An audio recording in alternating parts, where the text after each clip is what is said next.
The prosecution says it's murder. Pistorius says he mistook his girlfriend for an intruder. Today's bail hearing in Pretoria is our top story. The proceedings ended with the judge upgrading the charge against Oscar Pistorius to premeditated murder. We'll have a full analysis live from South Africa. Also ahead in the show tonight, as Pistorius sat in court, Reva Steenkamp's funeral took place in her hometown of Port Elizabeth. She was a passionate opponent of domestic violence. We'll ask, why is the crime so prevalent in South Africa? The former president of Cote d'Ivoire, Laurent Gbagbo, stands trial at the International Criminal Court, charged with crimes against humanity.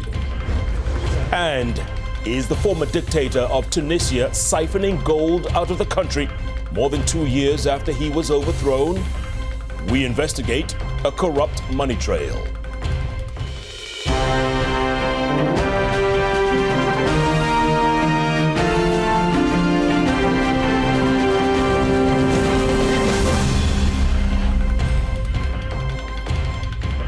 Drama and heartbreak in Pretoria courtroom today at the bail hearing of Olympic and Paralympic track star Oscar Pistorius. He is facing charges of premeditated murder after his girlfriend Reva Steenkamp was found dead at his house last Thursday. Now, the South African sporting hero's bail hearing was adjourned until tomorrow. But it is the emerging details of what Pistorius says happened in the early hours of Valentine's Day that has transfixed the nation and the world. Pistorius cut a dejected figure in the dock, and he made a quick exit from the courtroom as soon as the magistrate had departed. The double amputee track star inspired a generation this past summer at the London Olympics. Today, his lawyers tried to convince the court that he could be trusted not to flee if he's released from police custody. The runner's defense read from a sworn affidavit saying Pistorius woke up when he heard what he thought was an intruder in the bathroom. Pistorius says he made his way to the bathroom in pitch darkness and shot through the locked door before putting on his prosthetic legs. He then broke down the door with a cricket bat and realized he had shot the girlfriend he says he loved deeply. In their opening statements, prosecutors suggested that Pistorius put on his artificial legs and walked across the bedroom before firing 4 handgun rounds into a locked bathroom door. Witnesses say Pistorius sobbed uncontrollably while prosecutors outlined their theory that the former hero had shot his 29-year-old girlfriend in cold blood. Pistorius' father, his brother, and his sister watched proceedings from the front row of the public gallery. They too cried and embraced after Pistorius left the courtroom. If the judge finds Pistorius guilty of premeditated murder, he will be sentenced to life and could spend the rest of his life behind bars. Our correspondent Barry Bateman was in the court today and heard every word. He joins us on the line from Pretoria. Barry, first of all, just summarize what happened today in court. Well, there was the first legal hurdle that Oscar Pistorius had to overcome, and that's where that premeditated murder comes into it. And, excuse me. With the South African legal system, you have your Schedule 5 and Schedule 6 crimes, and the state had to argue why it wanted it to be a Schedule 6 crime that would be premeditated murder. This has a bearing on the bail application for Oscar Pistorius. So the state set out by laying the basic cold facts, as it referred to them. You have this incident of there were only 2 people in the house that night. There was this man who went and fetched his firearm. He walked up to a locked door, and he fired these 4 shots through the door. They're arguing that there was a significant amount of time that Oscar Pistorius had to consider his actions, and they're saying on this basis that it was premeditated. Now, Chief Magistrate Desmond Nair, he said he could not rule out the fact that this was premeditated. So on that basis, he says that the bail application will be heard in terms of a Schedule 6 offense. However, if during the proceedings it emerges that through the evidence that the crime is not Schedule 6, that it's not premeditated, he will reduce the schedule to a 5, and that means a less of an onus on Pistorius to prove why he should get bail. Barry, if he does downgrade it from Schedule 6 to Schedule 5, would that be unusual? No, not at all. I think the magistrate was striking a reasonable balance, I think, given these circumstances. He's giving the state an opportunity to present their case, and of course the accused, let him present his case. And he has provided a compelling and, I suppose, a believable version of events for that night. But we will have the investigating officer on the stand tomorrow, and he'll provide more from the state. But from Pistorius' side, it is a very compelling version. Barry, I've read reports that Oscar Pistorius was again emotional in court today. Can you describe his demeanor during the proceedings?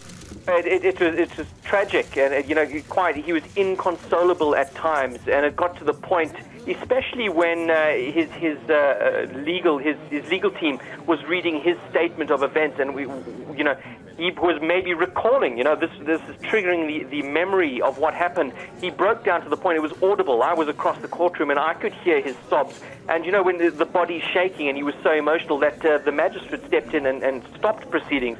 And he told the counsel, please, I'm going to give your client a few more minutes just to regain his composure. The reason he was doing that is because he can't have the accused not concentrating. He must be fully aware of these legal proceedings which are taking place. But several occasions throughout the session, he would be seen leaning forward, his face in his hands, sobbing and crying. But his brother, Carl Pistorius, who's sitting behind him, would quite often lean forward and just touch his brother on the back, a reassuring touch, let him know that his family is there and they are supporting him. Since the judge has determined that he will make this charge Schedule 6, if he keeps that tomorrow during the bail part of this hearing, any chance that Pistorius will get bail and be released? The Schedule 6 requirement for bail is that the accused would have to show exceptional circumstances in the interest of justice why the accused should be released on bail. Now, I've already spoken to a legal expert here and asking, give me an example of exceptional circumstances. Now, an exceptional circumstance would be if the defense can prove that the state's case is so weak, that would be exceptional. Another example would be if the person has a terminal illness. With what we've heard from Pistorius today, he's just laid out his version of events. He said that he's not a flight risk. He said that his family's here. He's not a risk to any other people. I haven't heard any exceptional circumstances yet, but we might be able to get something more when we go to argument on Thursday. All right, Barry Bateman, live from Pretoria. Thank you so much. We'll talk to you probably tomorrow. Jeff, on to you. Good night.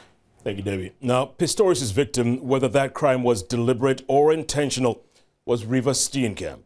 The beautiful law graduate, model and TV star had just launched a campaign to empower young South African women. Her friends and family said goodbye today in her hometown of Port Elizabeth. Arises News' Heather Scott reports. Dawn broke over Port Elizabeth this morning and over one of the hardest days yet for family and friends of slain law graduate, model and TV star Riva Steenkamp. A hearse bearing the coffin containing the 30-year-old's body arrived early this morning at a private crematorium. 100 friends and family attended the service. Reporters were asked to stay away. After the funeral, a rare appearance by Steenkamp's mother, surrounded by her daughter's friends. The Steenkamps had appealed to the media for privacy. But the story is still making headlines as a stunned South Africa considers the downfall of Steenkamp's boyfriend, the once revered Olympic track star Oscar Pistorius. After the funeral, devastated family members spoke to the press. We're going to keep all the positive things that we remember and know about my sister, and we will try and continue with the things that she tried to make better. We know with her love it's in our hearts and it's going to stay in our hearts forever, and that's something nobody will ever take from us. We are here today as a family, but it's only one thing missing, it's Riva. We've got together, but we've missed one. And I think I will get over that with the Lord's praise. And the statement that she stood for, of abuse against women, that was echoed so much in the months that she had mentioned that she would like to have been an activist for that. And unfortunately it swung right around, but I think that the Lord knows that statement is more powerful now than what she was activating previously. At the Pretoria courthouse where Steenkamp's boyfriend was today applying for bail, a protest. The African National Congress's Women's League wants South African authorities to start taking violence against women more seriously. Asking the justice system to say, please, when somebody has been charged with such a serious case, that person should remain in custody until proven innocent. We are not saying he is guilty. We are just saying there is nobody to stand here and tell River's story. Domestic violence is a hot topic in South Africa, a country with the highest reported incidence of violence against women in the world. Heather Scott, Arise News. Miss Steenkamp's death came on the eve of the Black Friday campaign for rape awareness in honor of Anine Boyson, a 17-year-old who died after her ex-boyfriend and others allegedly gang raped her. There were approximately 64,000 sexual offenses reported last year in South Africa. That's one of the worst rates in the world. South African gender rights activist Lisa Vetten, who specializes in domestic abuse, joins us now live from Johannesburg. Lisa, thank you so much for your time. I think I first want to know, how often does domestic violence lead to homicide? Well, the most recent figures that we have from 2009 suggest that a woman is murdered every 8 hours by her intimate partner in South Africa. So that means 3 women die every day at the hands of the men who supposedly love them. And how often is there a tendency to either blame the victim or sympathize with the perpetrator in these cases? And do you see any similarity in the case we now see and the alleged charges against Oscar Pistorius? I think, when we look at a phenomenon like intimate femicide, there are a range of different reasons that prompt it. And I think some of the most common, from the research that I've done, the most common reason that leads to women dying is usually related to sexuality and sexual jealousy. So what one sees is a very strong sense of sexual ownership and entitlement that men feel towards their female partners. And if there's a suspicion that the woman is perhaps cheating on him, or that she's not satisfying him in the way he wants, that can often lead to women's deaths. The second most common reason why women die is when they try to leave the relationship, which I think is something people always need to bear in mind when they ask why women stay, because it can unfortunately be a very, very dangerous time for them. Then I think one finds a third set of reasons that relate a lot to women failing to carry out what their partners see as their natural feminine duties, such as not cooking on time, not cleaning properly, not taking care of him properly. So those seem to be the 3 main and most common themes that we see in these kinds of murders. I think the difficulty when they are fought out in public like this is that they tend to divide people quite strongly. There's a desire to want to believe one or the other as being a saint or a sinner. So I think one sees sometimes in trials the one party is painted in as negative a light as possible in order to make the other party's actions appear to be reasonable or understandable or something that one can sympathize towards. Certainly in this case it's far too early to say what's going to happen, but I think there certainly have been cases in the past where the woman has been depicted as a nagging, provocative, unpleasant, promiscuous individual who basically drove her poor saintly husband to it. Or one sees the flip side, where there's a good deal of emphasis laid on the man's difficult childhood, his very hard home life, so that at the end of the day one feels so much sympathy for him, one can almost understand why somebody who's had such a hard life could respond in the way he did. Lisa, again, it's of course not very fair to the victim. I'm sorry to interrupt you. Again, to be clear, of course, Oscar Pistorius has only been charged. Nothing has been proved, and there's a lot of rumor and speculation. However, if it is proved that there was domestic violence that led to a murder, it happened so quickly in their relationship. They'd only been dating for 2 or 3 months. Is that typical in other cases for the violence to, first of all, appear so soon in a relationship and then to escalate so quickly? Well, I think one will have to reserve comment on this particular case and wait and see how things unfold. But I think, speaking more generally, one of the difficulties that we are faced as a researcher is that, unfortunately, the police don't often enough record the nature of the relationship between the couple before the woman dies.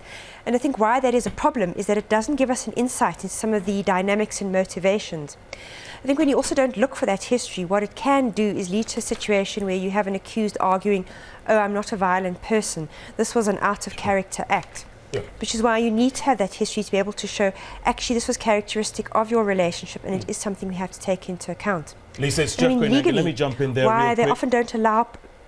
Let me jump in there real quick, Lisa, and ask you, could this be the turning point? You mentioned it's like a double-edged sword, if you will. He is or was a hero. She was the beautiful model. They had it all going for them. Could this, whatever comes out of this, could it be the turning point? Because with Anand Boyson, there was an outcry and then life went on. The case in India, there was an outcry. Hopefully something will happen there. Could this be that point? No, I don't think so. I think, unfortunately, what we're seeing, as we saw in India and as we've seen with Anand Boyson's case, is we see a lot of moral outrage, a lot of strong emotion, but we see very little thinking and analysis of what are the underlying causes of this as a phenomenon and what does that mean for how we are going to behave differently. All, unfortunately, most of our moral outrage seems to be directed at is let's bring back castration and the death penalty, and that is going to change absolutely nothing at all. So I'm afraid until the quality of the public debate in South Africa changes, we are going to continue going through these cycles of horrible crime, terrible outrage, we must do something. A few days later, something else happens to change our minds and we forget about it and move on.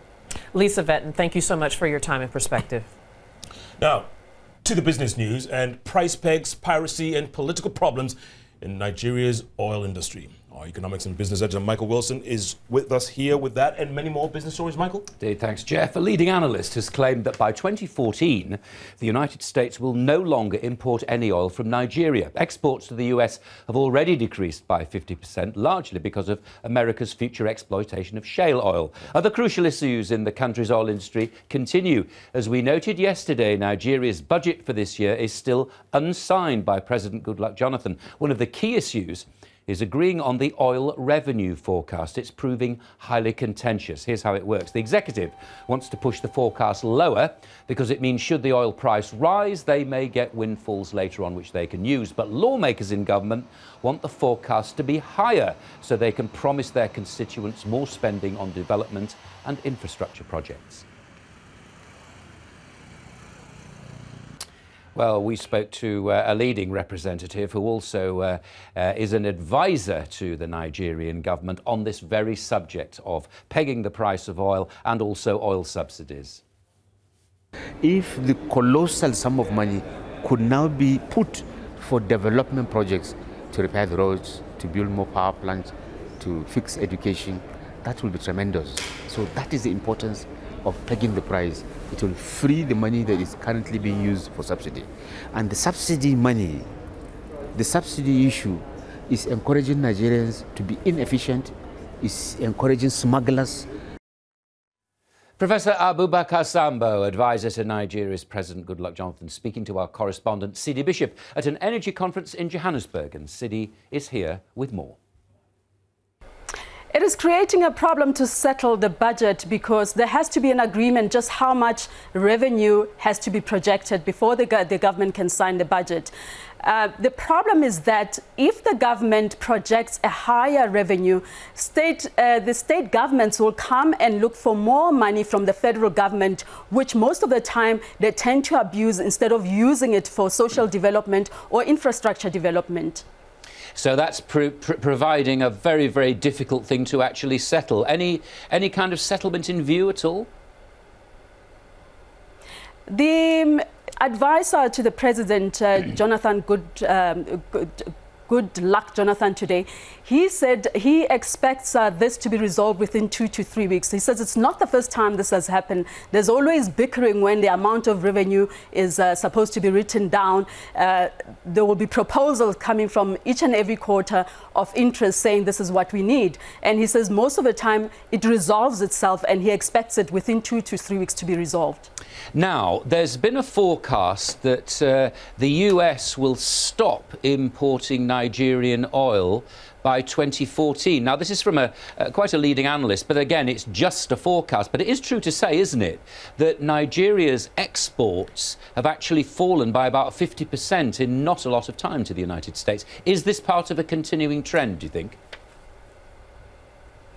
I think it is part of the continuing trend, and Nigeria is very unsettled by this. And the news is shocking, really, for Nigeria, because if you look at it, Michael, Nigeria's exports are 95% dependent on oil. And if the money that it earns from exports from the US, all of a sudden it's cut in half, Nigeria will have to look for other destinations to export its oil. For instance, there's a muted or the known resolution that some of the destination that Nigeria could opt for will be Asia or China, but transportation of oil to places like Asia is very difficult for Nigeria, and you know, it's very, very difficult for Nigeria right now to look for an option of what to do, because it really depends on the mainstream revenue from oil. Sure. And finally, Sidi, Nigeria has asked for British help, hasn't it, to try to halt the bunkering, i.e. stealing of oil from its pipelines, which is a lot, isn't it, every year? Apparently, it's not the first time Nigeria has actually asked for Western help.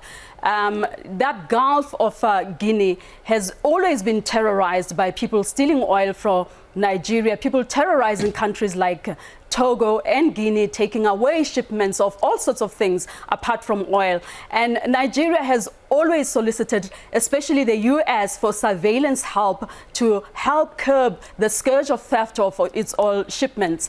But now, looking for help from the British, it hasn't really specified what kind of help it's looking for, but the nervousness around it is that the Nigerians are very uncomfortable with help being asked from the Western countries. They're very protective of their territory. So, you know, it remains to be seen how exactly Nigeria will structure the kind of help they're actually appealing for from the UK. Sidi Bishop, thank you very much indeed. Now, Anglo-American Platinum had to shut all its operations in South Africa today after workers stayed away following violence between rival unions at the Siphumelele shaft. Amplats security officers fired rubber bullets to disperse the crowd during the clashes yesterday, which left 13 people injured.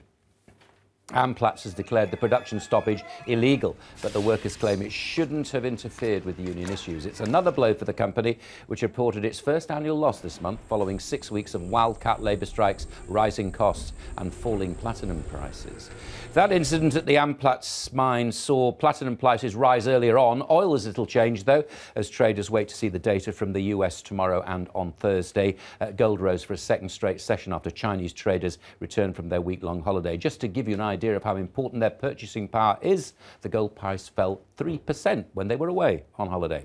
In African equity markets, Joburg gained for the first time in 4 sessions, but shares in the continent's largest food retailer Shoprite fell 3% after it announced cooling sales. Nigeria ended the trading session a touch higher. Kenya dropped around 0.5%.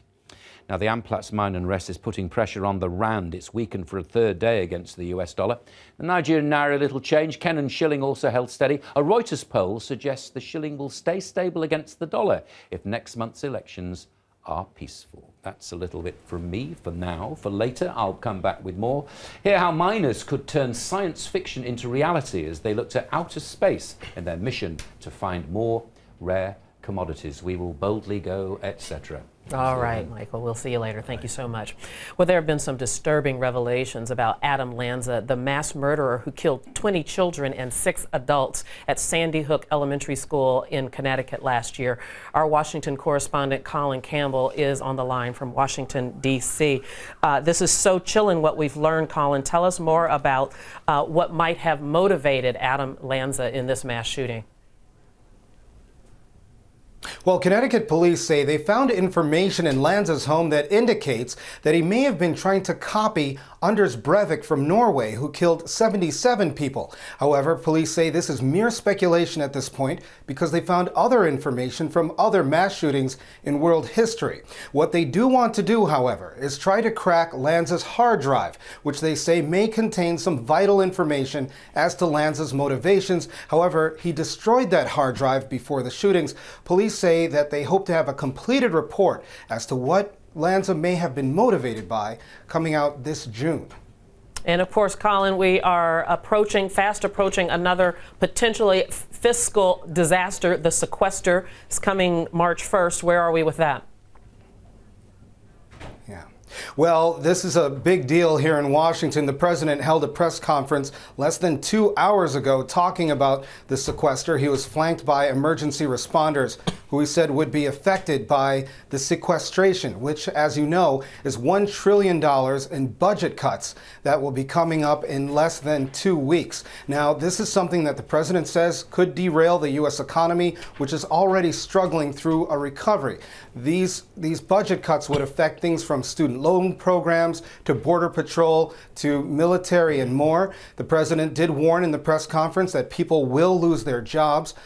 The problem here is that Democrats and the president want to solve the budget crisis with increased tax revenues as well as spending cuts. Republicans are saying no way to these spending cuts because that was already part of the fiscal cliff deal, which, as you know, was somewhat resolved at the beginning of this year. So they're not willing to budge on this tax revenue conversation. So what we're seeing now is a tug of war between Democrats and Republicans. They've reached a stalemate, and right now, apparently, America is the entity that's going to lose in this whole debate. Sequestration hits on March 1st.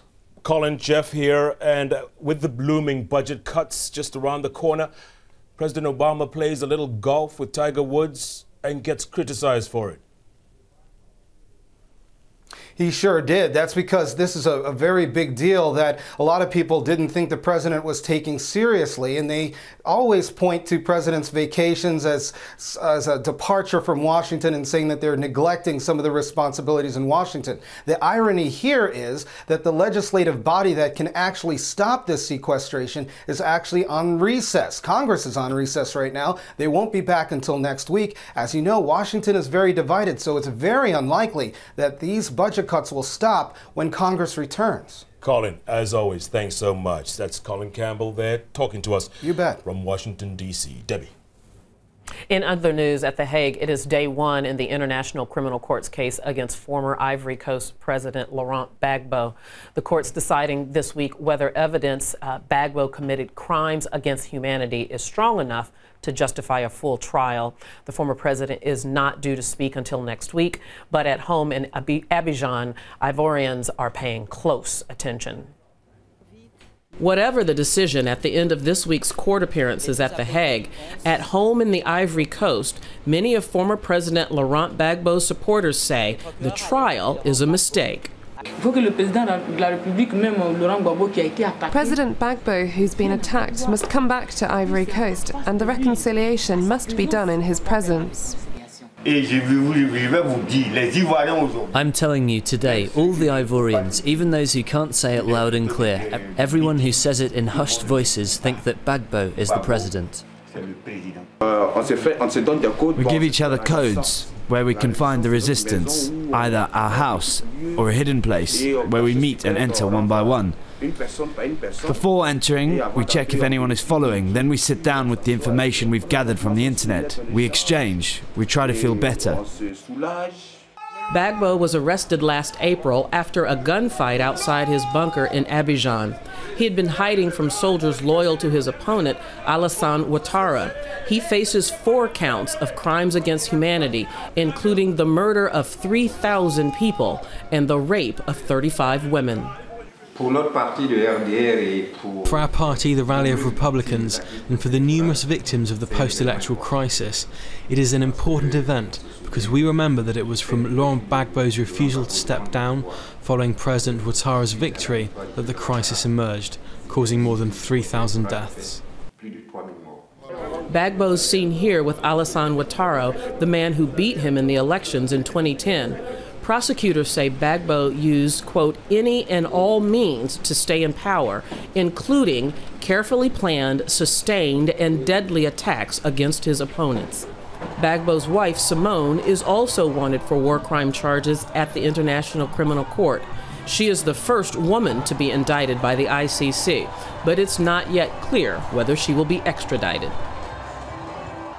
Gael Carrion is an expert on the ICC and will be following the Gbagbo trial, and she joins us live right here in the studio.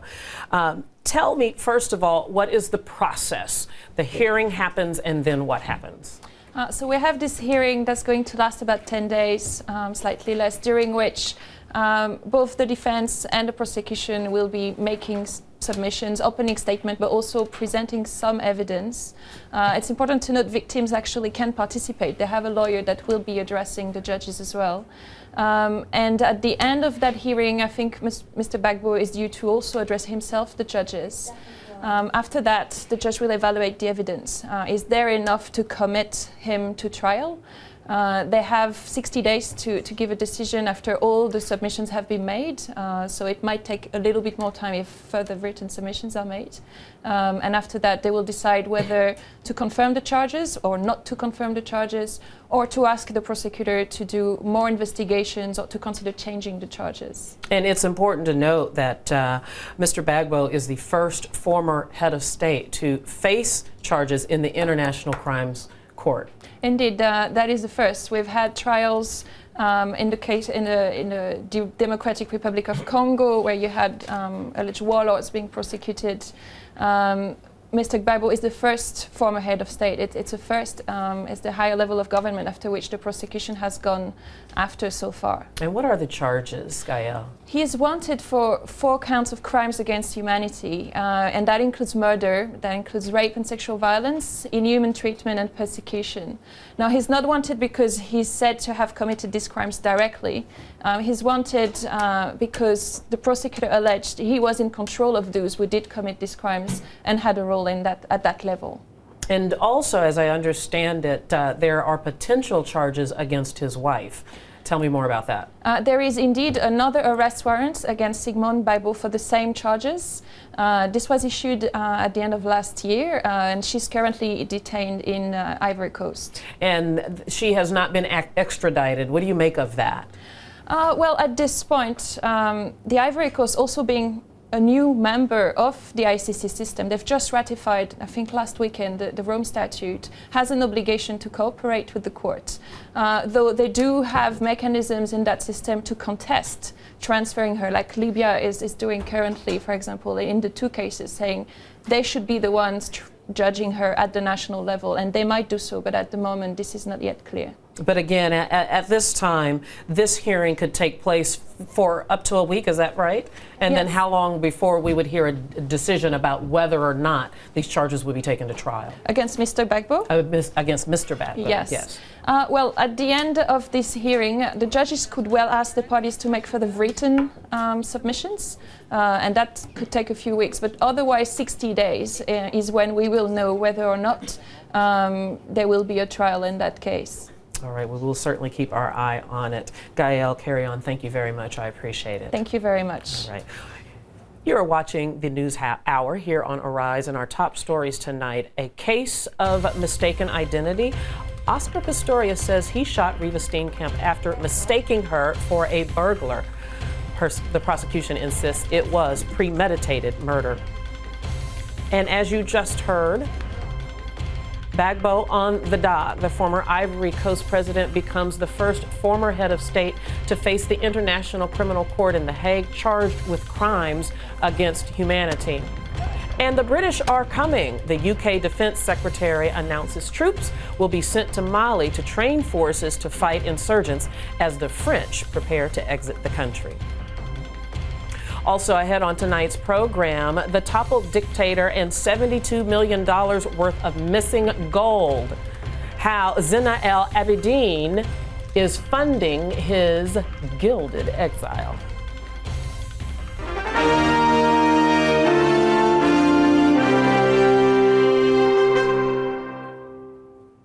First, though, Britain's former Minister of Africa, Mark Malloch-Brown, says the continent's trouble spots are more likely to solve their problems if their neighboring countries are stable and successful, acting as positive role models. Business leaders have just discovered Africa, and they think it's, a very high growth market, which it is and has been for some years. It's had, a handful of the fastest growing economies in the world over the last 10 years, and the steady spread of good governance, market economics, the emergence of a middle class, the need for that middle class and for the population at large to have an effective urban infrastructure and electricity, water. All of this is creating, a real sort of draw for investment, both domestic investment from Africa itself, but also an inflow of FDI. So there's a very powerful reinforcing economic success story backed by a story of considerable political progress. But there is, as always with these things, a cloud as well over this. And, the difficulty is that, depending how you estimate it, anything between 1/4 and 1/2 of Africa's growth is coming from the energy sector. And, and the mining sector. And the thing about those sectors are, they create huge wealth, which is good news, but in a very unequal way. They're very capital intensive, they don't create many jobs. The whole issue of the granting of licenses and concessions tends to be highly corrupt.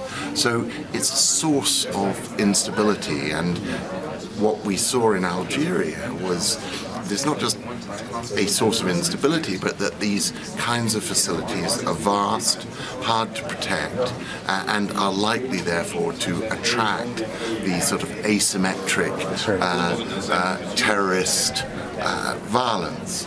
So, while the net is of great opportunity for Africa, one can't dismiss the fact that there are challenges on the road ahead. There's no doubt that the single most troubled country in the continent at the moment remains the DRC. It's a sort of hidden tragedy. People don't see the extent in which weak governance, poor economic performance, and in that case, voracious mining sector, which, has been a cause of a lot of political instability, is creating this sort of problematic hole at the heart of the continent. But we've still got unresolved issues in Darfur, an unresolved transition in Zimbabwe, an increasing sort of arc of confrontation and potential radicalization in West Africa, the whole sort of Mali, northern Nigeria, Algeria nexus is a difficult one. So there are trouble spots. Part of the answer lies in the success story of neighbors.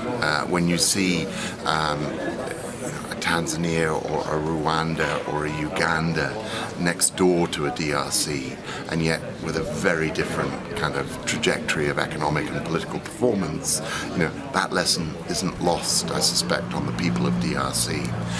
And so, one hopes that sort of the poster boys of success will have a knock-on effect on other countries. But I think, also there's an emerging consensus in development embracing not just people in development agencies, but also people in African governments, civil society, and international business, that you have to tackle the weak institutions in those countries which have governance failings. And so what used to be a highly confrontational and political agenda of institution building and democratization has become a much more accepted and understood building block of successful, sustainable development and stability.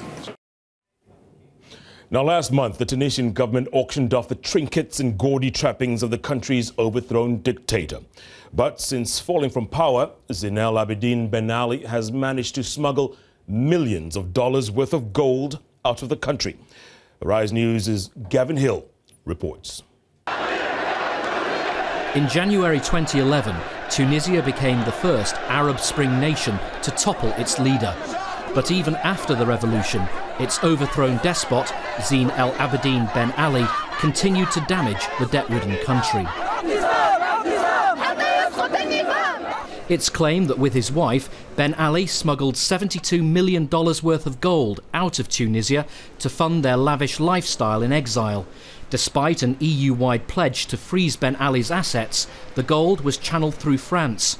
There, customs officials are said to have turned a blind eye to the imports for over a year.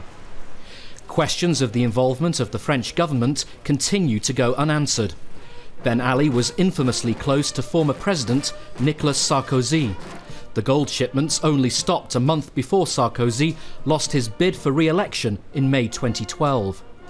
It's unclear where the illicit gold traffic eventually ended up. The former dictator and his wife now live in Saudi Arabia and were sentenced in absentia to 35 years each in prison for embezzlement. Gavin Hill, Arise News.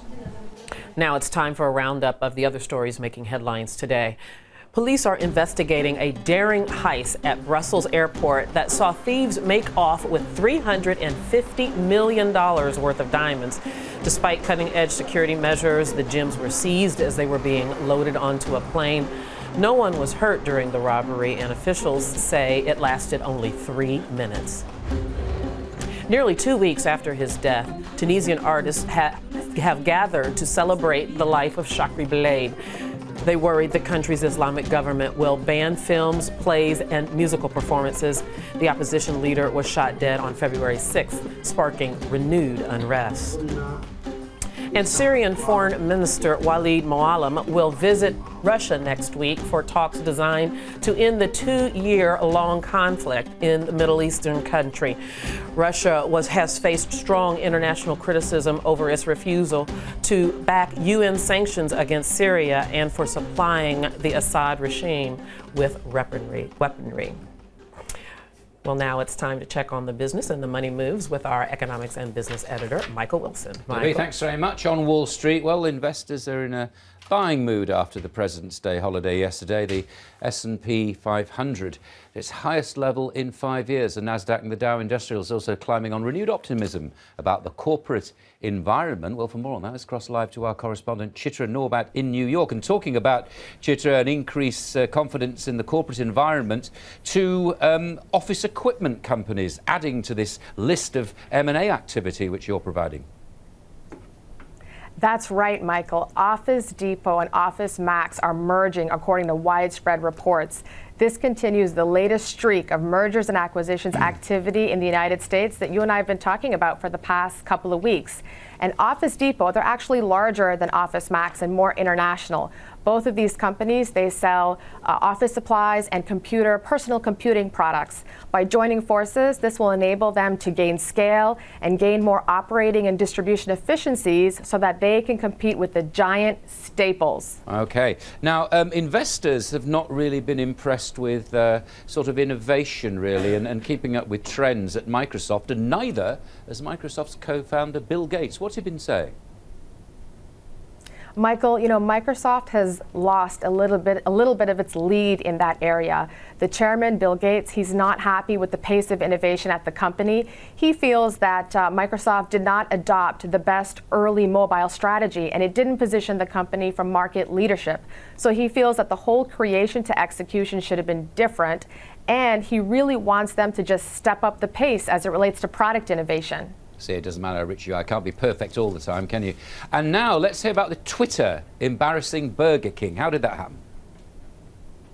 Michael, if you were following Burger King on Twitter, you would have seen that they were sold to McDonald's. But that was actually a big joke.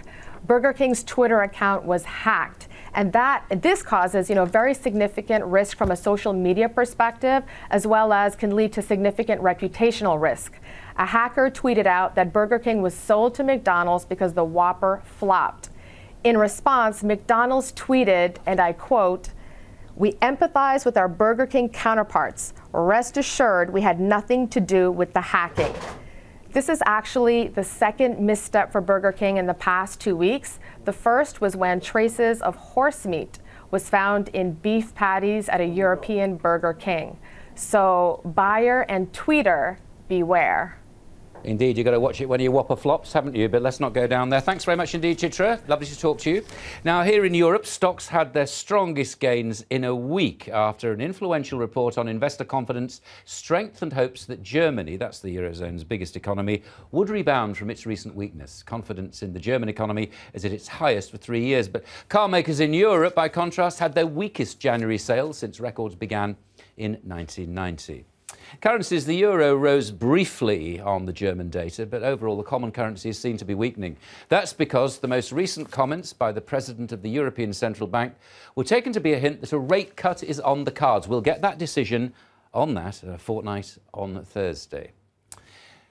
Now, we often cover mining stories here to Rise Business, and they're not always that pretty, but with the surprise meteor crash in Russia, we thought we'd take a closer look at the race to outer space for precious minerals.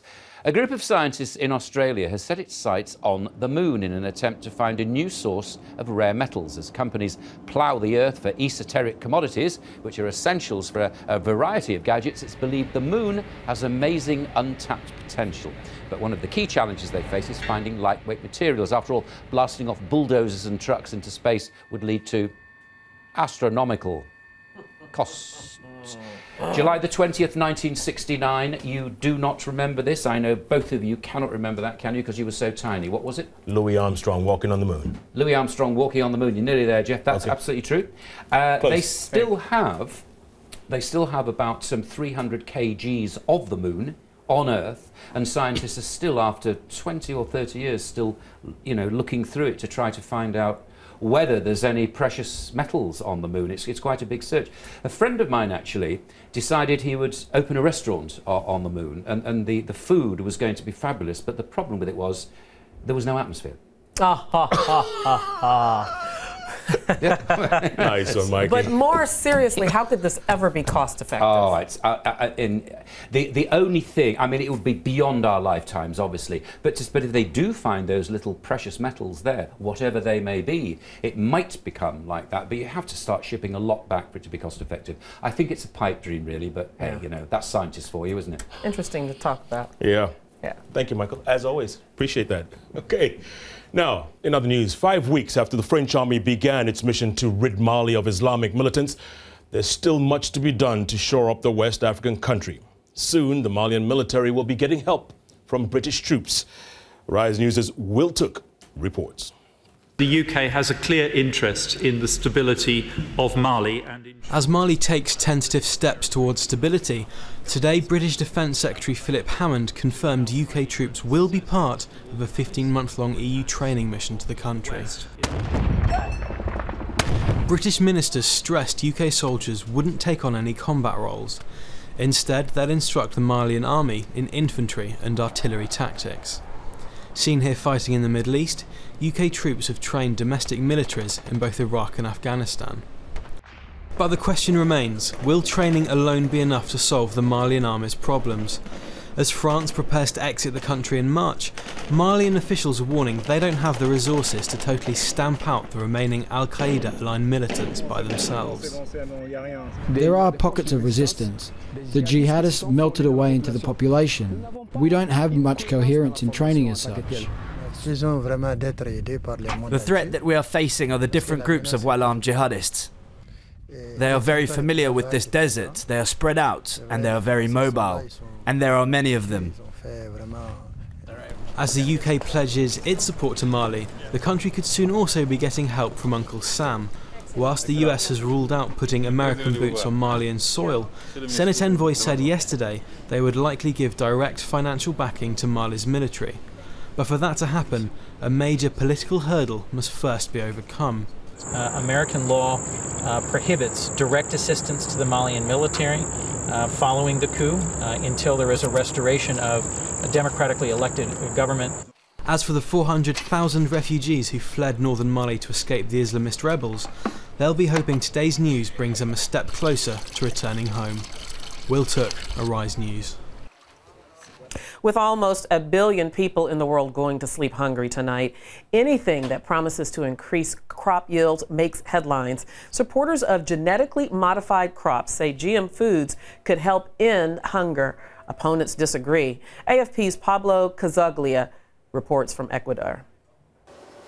Here in the Biomedical Research Institute in Quito, scientists are working on genetically modified soya and maize seeds, which they say could produce as much as 12 times the yield of conventional crops. It's a potentially huge step forwards in a country where nearly 2 million people live in poverty. There's just one small problem. Growing GM seeds is banned in Ecuador.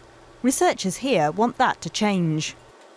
El problema está en la discusión. The problem is the dependency that currently available GM products create on multinational firms and the products of multinationals. They benefit from the business, so our idea is to carry out our own investigations, create our own GM plants, and see if they can benefit developing countries with weaker economies. Nos benefician como países en vías de desarrollo con economías más bien débiles. Ecuadorian President Rafael Correa agrees. Despite being the one to introduce the ban in 2008, he now says that was a mistake he will revoke if he wins re-election on Sunday. That move would face stiff opposition, though, from indigenous groups and organic farming advocates, who fear losing Ecuador's existing biodiversity. The Seed Guardians network keeps hundreds of species in what they call a genetic savings bank. According to the NGO, 70% of Ecuador's indigenous crop varieties have already been lost due to modern intensive farming, and they fear contamination from GM products. We think the agriculture of the future is organic. That's the agriculture people will have to live on in future decades. And we know from experience that you can't have organic agriculture if you don't have the right seeds. Advocates of organic agriculture say Ecuador could be a world leader in modern organic farming, while supporters of the scientists promoting GM crops say farmers just can't grow enough to end hunger. Ecuadorian voters will have the final say at the ballot box on Sunday. Now, access to clean water is an issue in many of Africa's most crowded cities. In the Philippines, though, over $240 million have been spent trying to clean up the river that runs through the capital. It hasn't worked. But as AFP's Carl Malakunas reports, authorities in Manila are about to try something new. It may look like fun and games, but these children are playing in some of the most polluted waters in the Philippines. Once the social and economic heart of the nation's capital, the Pasig River is now biologically dead. Much of Manila's industrial waste ends up here, along with untreated sewage and rubbish of the millions living close by. There have been people who have gone into this with an open wound and died, literally. Whoever planned the city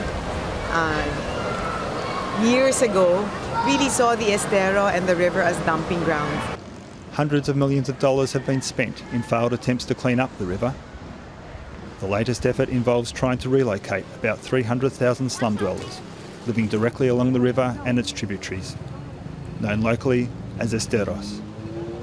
As long as there are illegal dwellers living along the estero, using the place as their toilets and dumping garbage there, there's no cleanup that can happen. So that's the beginning. The project's showing some early signs of success. A few years ago, this estero was one of the city's most polluted, choked by squatters living in shanties. Thousands of people living within 3 metres of the waterway have been relocated. Boardwalks and plants have replaced their ramshackle homes. We are happy living here now. It's like living in a subdivision. When you wake up, it is breezy and there is a sunset, so you really feel like you are in a beautiful subdivision. Nevertheless, even these waters remain dangerously polluted. Experts say it would likely take decades for the Pasig River and all its 47 tributaries to be revived.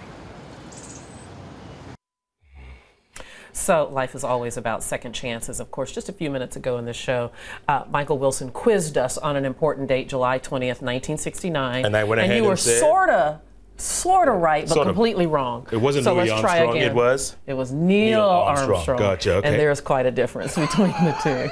But it's a wonderful day anyway. There you go. How about some sports now? How about some sports? Okay, now, FIFA has confirmed that goal line technology will be in place for the 2014 World Cup. New equipment was tried out at the Club World Cup in December, and now FIFA will roll it out for this summer's Confederations Cup and next year's World Cup. Nani reminded manager Alex Ferguson of his qualities by inspiring Manchester United to a hard-fought 2-1 home win over Reading in the FA Cup 5th round. Manchester United will now face either Middlesbrough or Chelsea in the quarters of the Cup. Carlo Ancelotti has confirmed that his new signing, David Beckham, will be available to make his League One debut against Marseille. The PSG player has been working intensely on his fitness over the last 3 weeks and is in line, may feature against his club's arch-rivals on Sunday.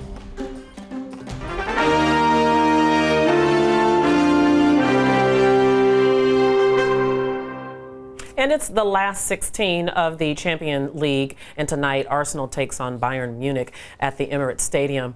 After a string of poor performances, the pressure has been building as Arsene Wenger, and yesterday it finally showed.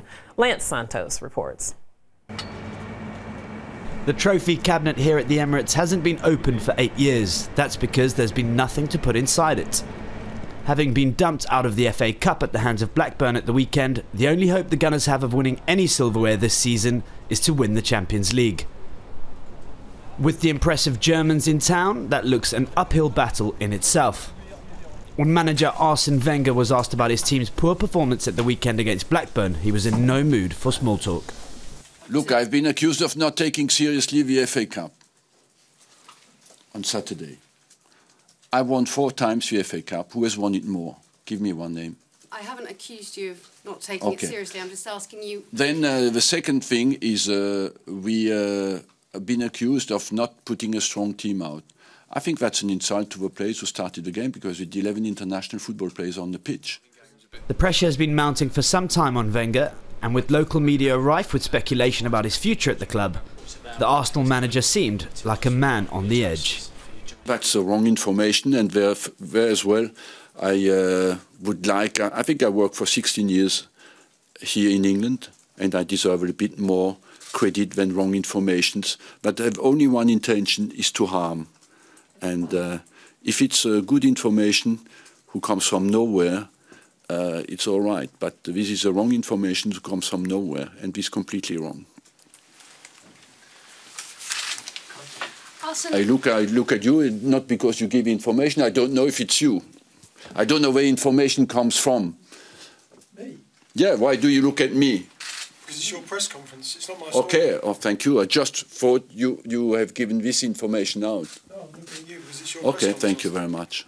Heavy favourites Bayern Munich have been virtually unstoppable in this year's Champions League. The Bundesliga league leaders have made it to 9 Champions League finals before, and they've come to Arsenal baying for blood. Arsenal's desperate dream to win a trophy this year could be over tonight. A heavy defeat at the Emirates would soon turn that dream into a nightmare.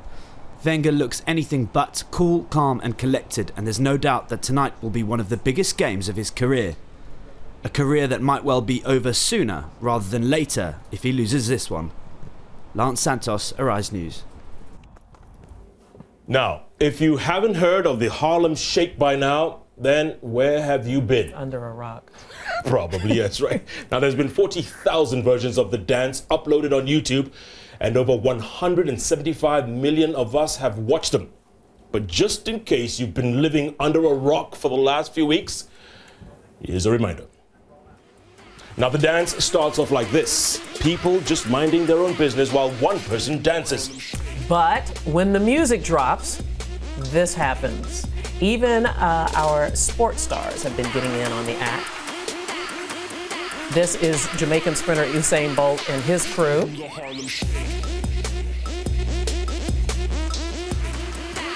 And here's the United States swimming team showing us how it's done underwater.